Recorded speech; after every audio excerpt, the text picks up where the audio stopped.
ആന്ധ്രാപ്രദേശിൽ ട്രെയിനിന് തീപിടിച്ച് ഒരാൾ മരിച്ചു. കേരളത്തിലേക്കുള്ള ടാറ്റാനഗർ എറണാകുളം എക്സ്പ്രസിന്റെ 2 കോച്ചുകളിലാണ് തീപിടുത്തമുണ്ടായത്. സംഭവത്തിൽ റെയിൽവേ അന്വേഷണം പ്രഖ്യാപിച്ചു.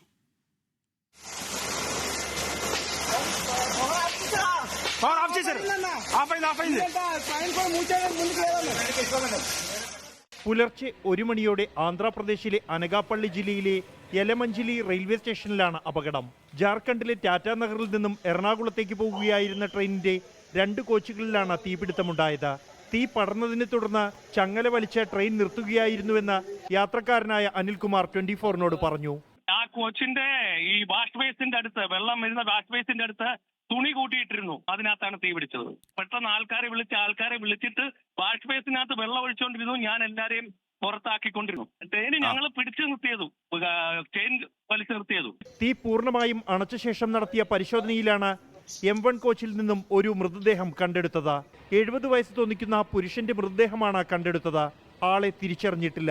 ശബരിമല തീർത്ഥാടകരും നിരവധി മലയാളികളും ട്രെയിനിൽ ഉണ്ടായിരുന്നു. കുടുങ്ങിപ്പോയ യാത്രക്കാർക്ക് വേണ്ടി റെയിൽവേ ബദൽ യാത്രാ സൗകര്യമൊരുക്കി. സംഭവത്തിൽ റെയിൽവേ അന്വേഷണം ആരംഭിച്ചു.